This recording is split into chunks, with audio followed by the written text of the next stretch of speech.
Is the chairperson here for the Committee on Agriculture and Livestock Development? Okay, Honorable Brighton, you're going to speak.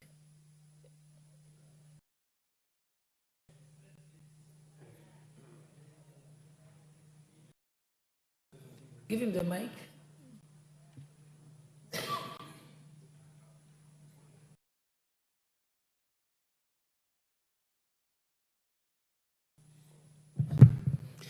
Okay, Madam Speaker, this matter by Honorable Kishumu is related to the two others that we had, there's two other statements that we had done before, and we request for 2 weeks so that we can be able to do a reply. Right. Deputy Majority Leader, you then.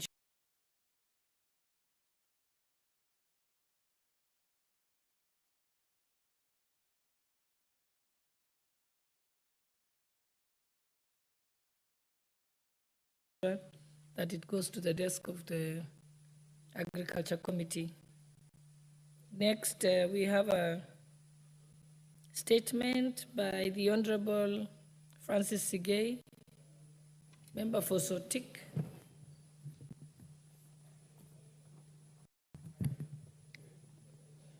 Request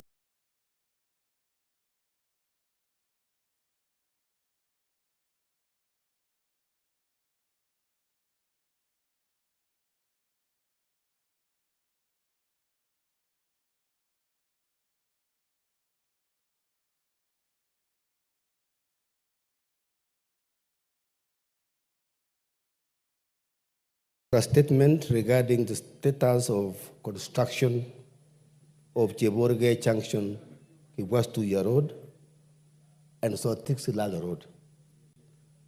Honorable Speaker, pursuant to the provision of Standing Order 44-2C, I rise to request for a statement from the chairperson of the Departmental Committee on Transport and Infrastructure regarding the status on construction of Jeborge Junction, Kiwastu Market Road, and Sotik Silalo Road. Honorable Speaker, on 8 May 2021, the Kenya Rural Roads Authority, KERA, awarded MSQ Construction Limited a contract to upgrade the Jeborge Junction, Kiwastu Market Road, and the Sotik Silalo Road to bitumen standards for a contract of Kenya shillings 590,662,680 shillings. The project was initially scheduled to commence on 6th of July 2021, but commenced on 3rd of August 2021, with a completion date of 3rd March 2023. In addition, it is alleged that the contractor has been paid the full contract sum, yet the project remains incomplete.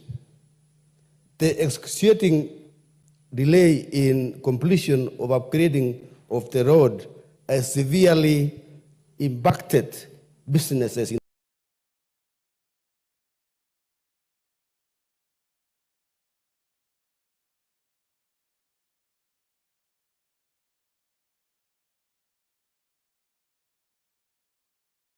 area, with farmers facing challenges in transporting their produce to the markets. This has resulted in a substantial losses for families dependent on these businesses for their livelihoods. Honorable Speaker, in this, it's against this background that I request for a statement from the chairperson of the Departmental Committee on Transport and Infrastructure on the following. 1, challenges experienced by the project leading to prolonged delay in completing the upgrading of Jeborge Junction, Kiwastu Market Road, and Sotik Silala Road. 2, state whether the full contract sum for the project was paid to the contractor, and the justification for the payment despite the project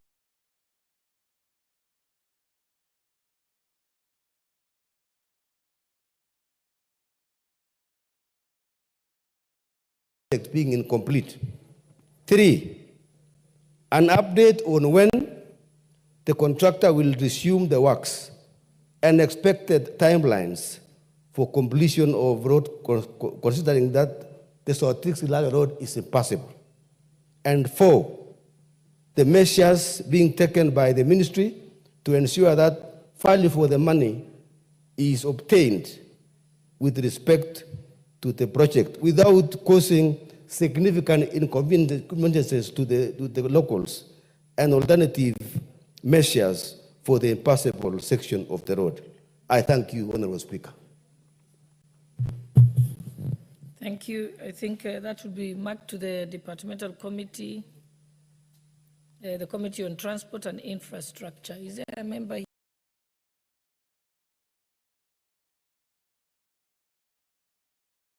Or the chairperson?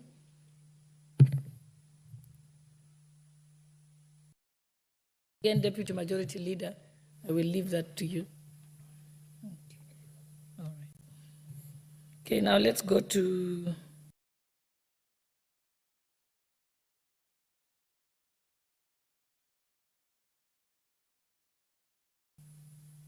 answers to the questions that have been posed last week. So the Honorable Meli, Member for Tinderet, Chair of the Education Committee. You have a response for the Honorable Edith Nyenze.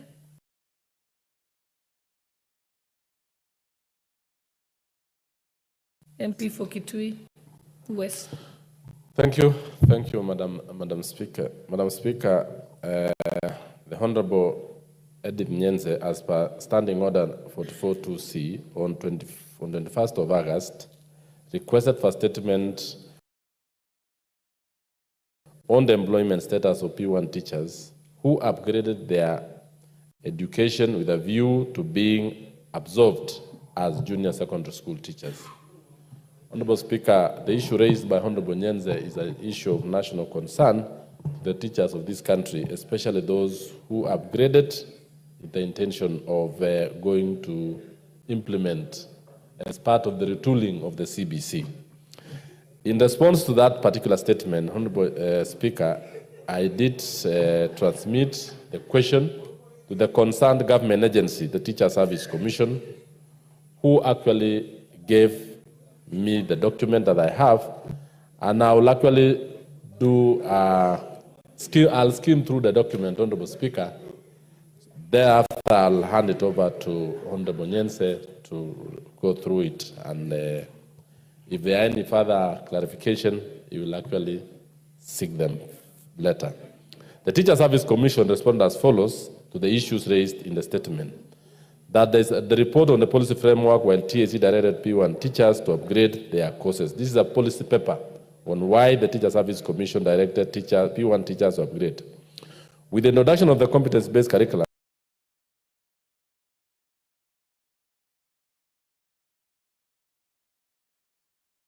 it became necessary for P1 teachers to be trained on the new pedagogical skills to enable them to effectively implement the new curriculum and disseminate knowledge to learners. The other policy is that, accordingly, the Commission did put in place an elaborate and comprehensive program for P1 teachers employed by the Commission to be retooled on the new pedagogical skills to upgrade them to effectively disseminate the knowledge. The other policy statement is that the Commission is aware that the policy direction by the Ministry of Education was based on the recommendation of the Fatuma Chege's task force on enhancing access, relevance, training, equity, and quality for effective curriculum reforms and implementation 2020. The report of the Presidential Working Party 2023 that recommended that Ministry of Education ensures that all teachers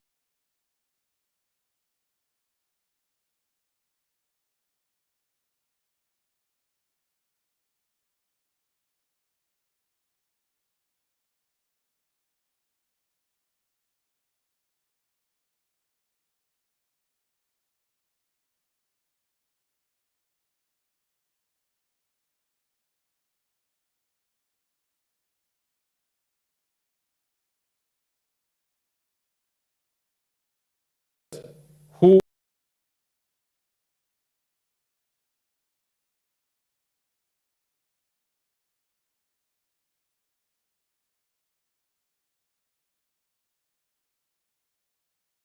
graduated before 2023 undergo mandatory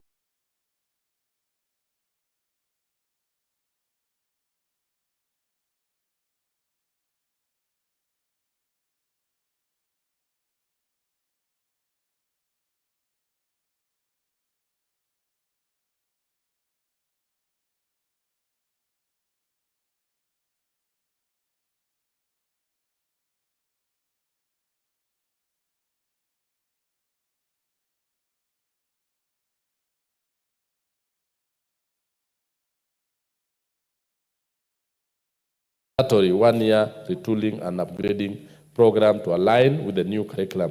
This upgrading is essential to teachers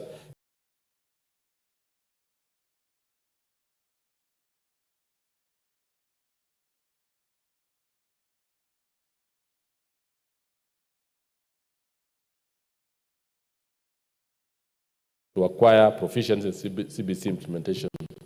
That is actually the policy behind telling the teachers to go. Number 2, a timeline when the preferred teachers.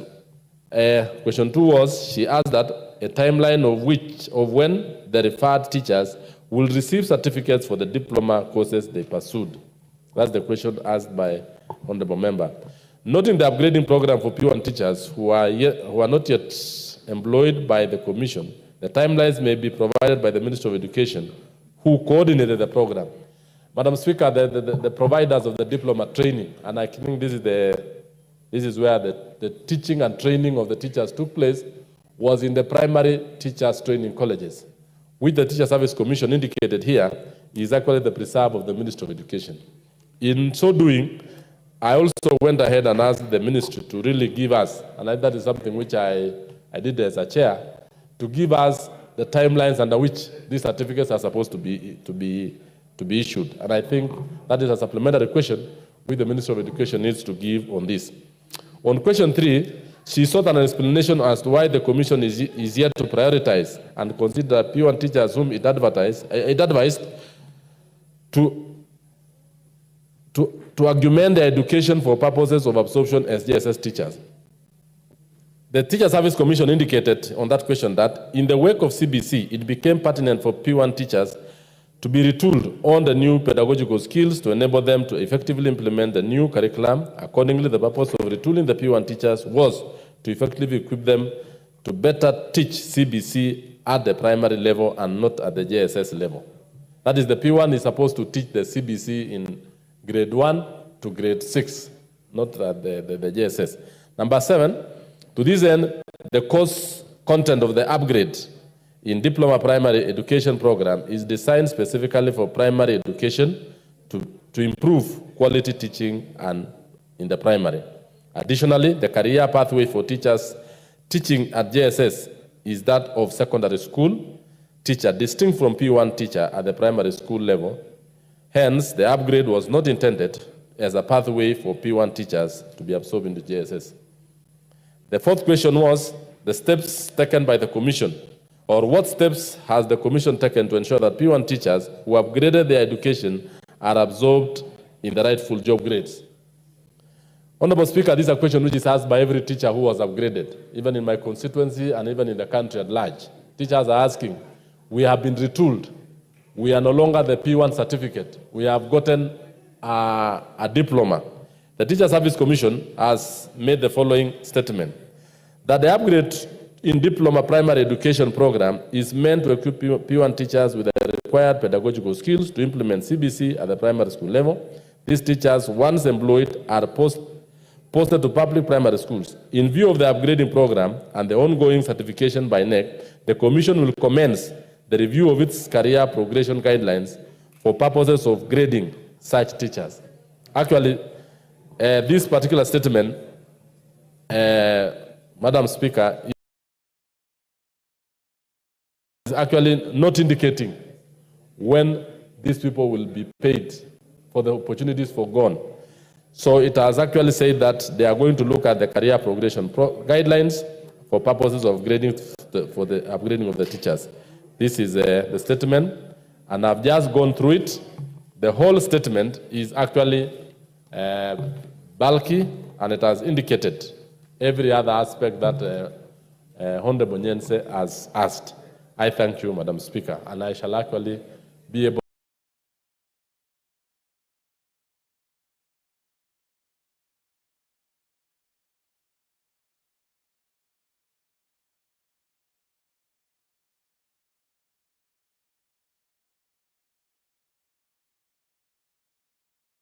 to hand over the statement to Honorable Nyense. Thank you. I submit. Thank you. Honorable Nyanza, would you like to say something? Thank you, Madam Speaker. Actually, thank you for the answers, but the response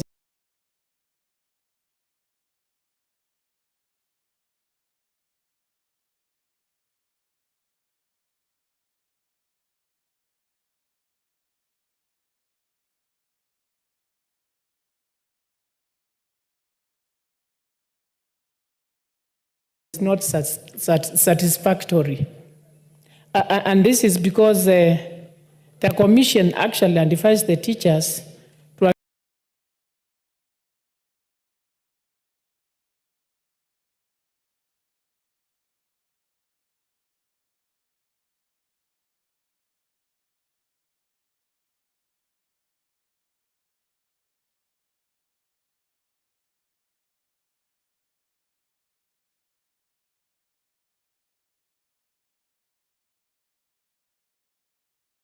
to document their education, and by doing so, they were supposed to take 1,500 hours.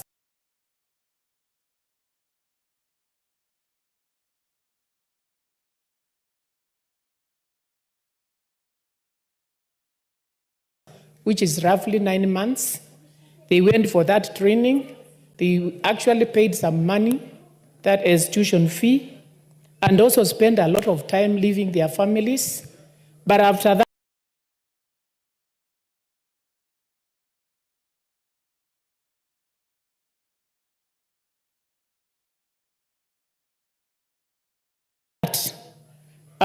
they were not considered in any way. Those ones who were already P1 teachers were not promoted, and they were not given any advantage even after getting the diploma.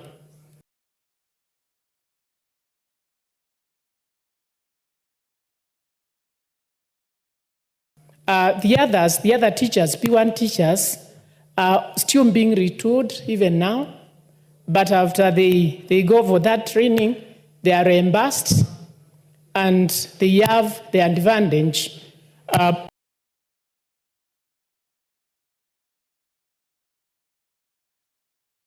not spending so much resources on the training which they are undergoing. So these teachers feel that it's like they have been forgotten.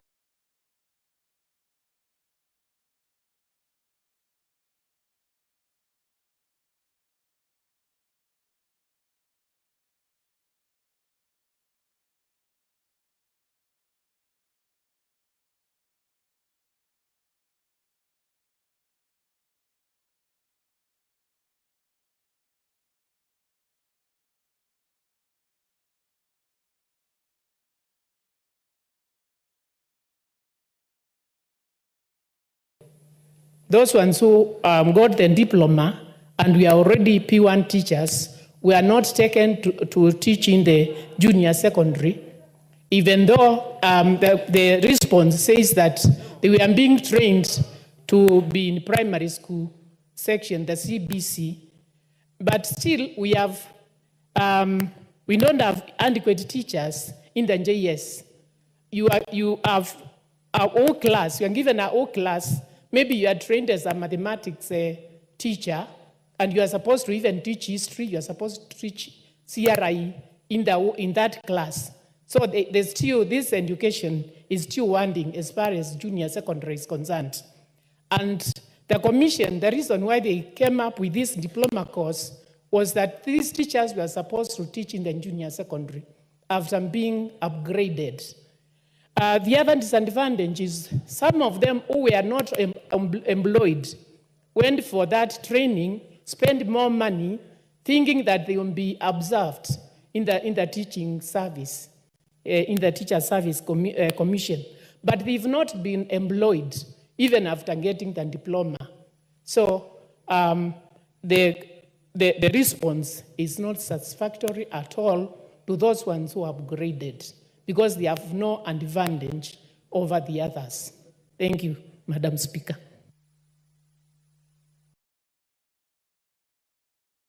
I don't know if you have a response, Honorable Meli. Maybe you can clarify for her. Yes, I want to agree with Honorable Nyenze, especially in education, Madam Speaker, we have what we call opportunities for gone. And if actually the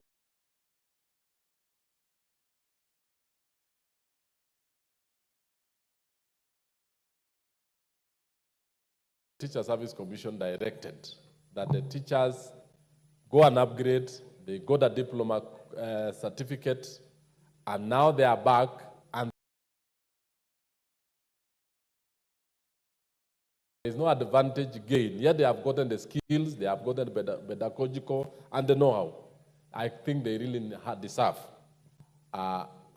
some salary increase to show that you've taken 15 hours, you paid for the tuition and all this. And that's something we need to pursue, even as a chair of education and as a committee of education.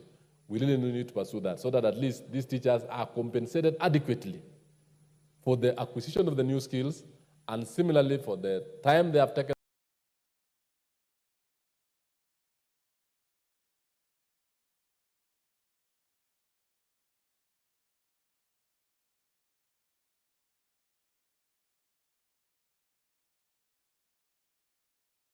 for training, and they are now better teachers than those who have not gone in there. I think you have a point, Madam, Honorable Nyenze.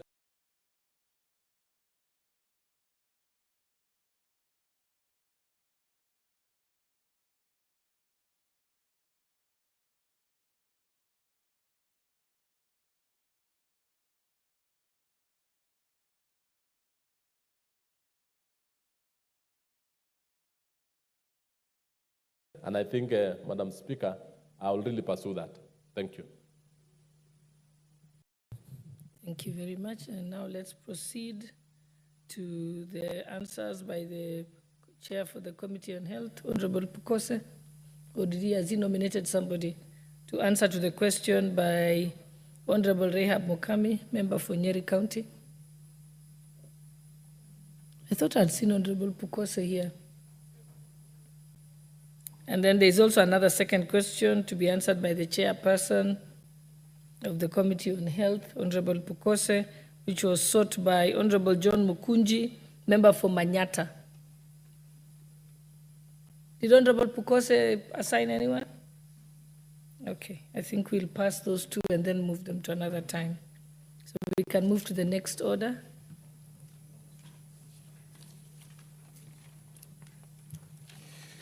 Order number 12, motion number 28 of 2023, establishment of a science museum. Honorable John Kiaria. Madam Speaker, I really thank you.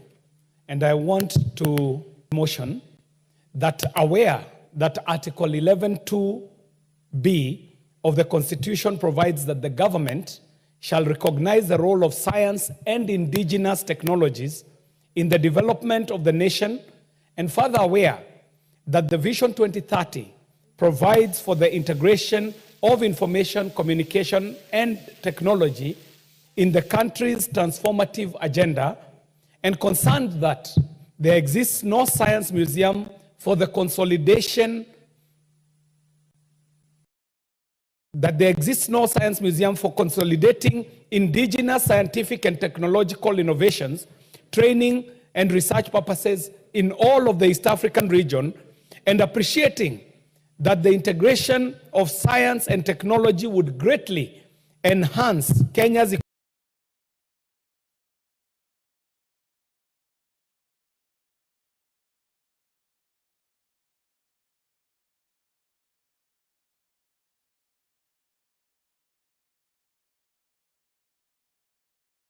economic and societal success, and noting that there is potential growth in the technology sector by establishing a science museum,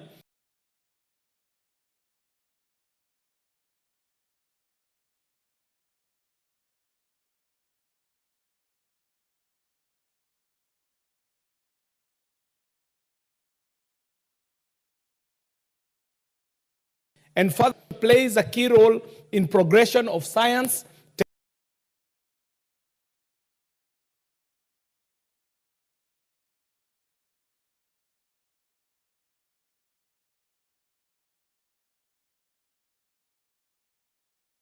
technology, engineering, and mathematics, acknowledging that Science Museum operates as the nexus between science practitioners, policymakers, and the public, and cognizant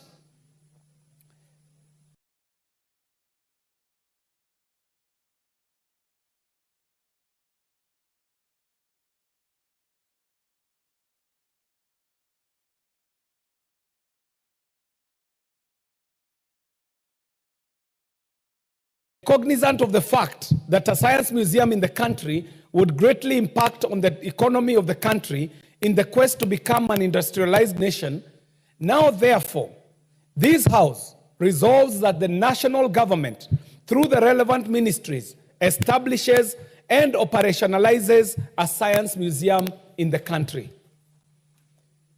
Madam Speaker, I am standing on the floor of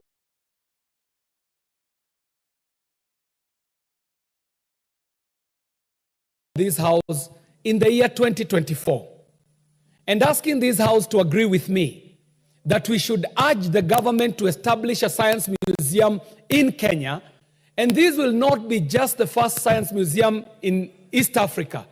It will be the first and only science museum in all of Africa.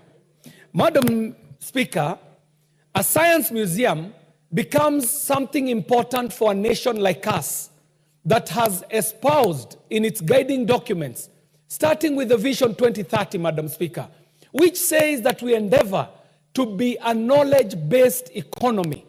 Madam Speaker, it is also this country that has developed the Kenya Digital Superhighway Project, an aspiration of Kenyans to be connected to technology of today. When we talk of technology of today, Madam Speaker, we are talking at a time when we are talking of the onset of the fourth industrial revolution, also being called the era that shall be driven by artificial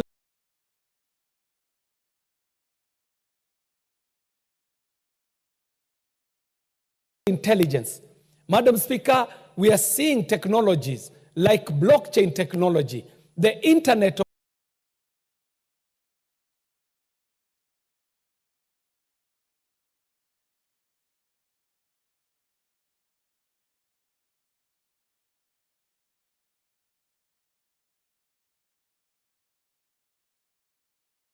things. All these advancements in technology are telling us that we're in a new era. But even in this new era, Madam Speaker, we ought to speak as Kenyans and speak as Africans and ask ourselves, if this is the fourth industrial revolution, where was Kenya in the third industrial revolution? Where was Kenya in the second industrial revolution? Where was Kenya in the first industrial revolution? Where was Africa when the world was moving into steam energy and mechanizing their operations? Where was Africa when the world adopted electricity as a way and a mode of driving their technology?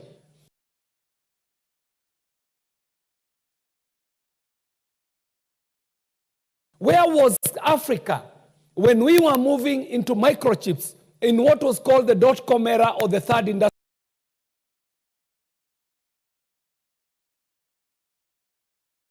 revolution? And I dare say that Africa slept through all those previous three revolutions. The question begs, are we the generation of parliamentarians that will superintend over Africa sleeping through the fourth industrial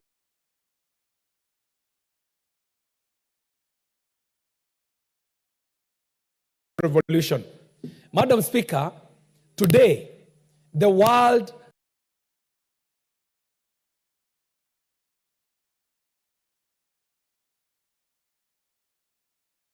is advancing using what I would call the Western model of development. The Western model of development is informed mostly by the advancements that have been introduced to the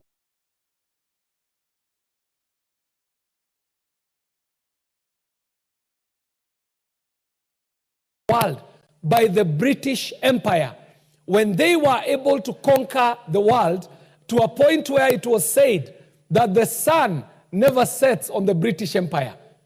These British are the ones who have introduced this new model of advancement that we are in today, Madam Speaker.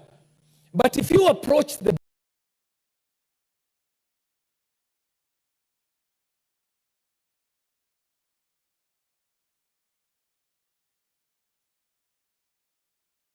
British, they would tell you that before they came into their advancements, they were referred to as barbarians.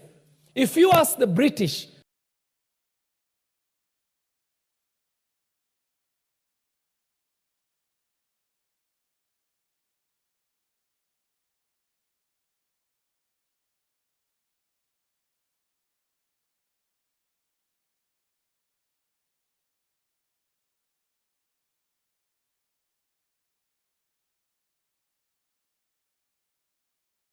who is that person who came and advanced you?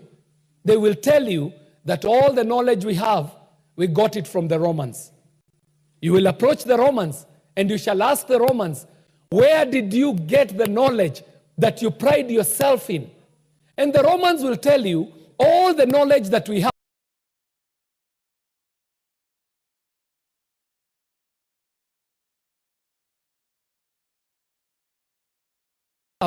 we got it from the Greek. But, Madam Speaker, our education system will only teach us only that far. If you seek further than that, Madam Speaker, you shall find that the Greek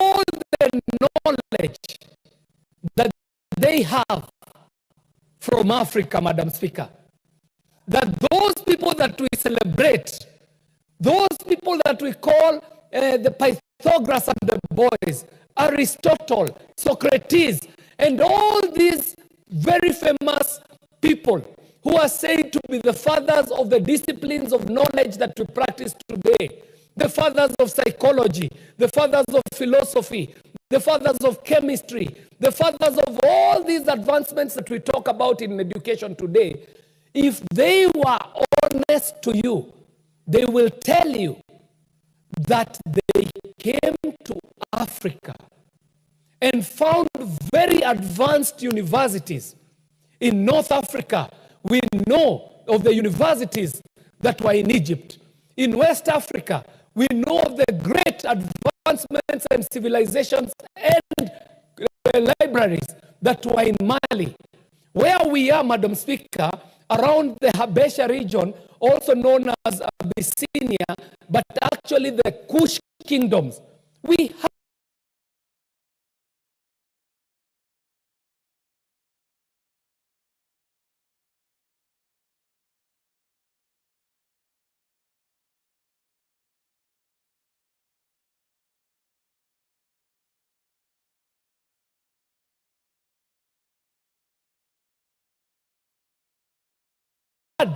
our own technological advancements, our own advanced technology that would shock the world, Madam Speaker. If you go south, you will find advanced, very extremely advanced. What's your point of order?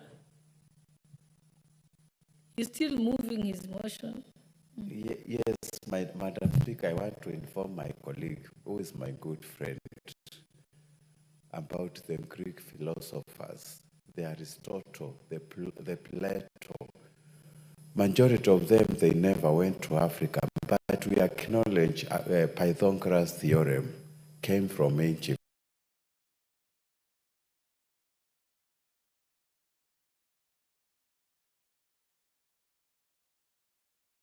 So it is good for my brother, good friend of mine, to learn it. And most of the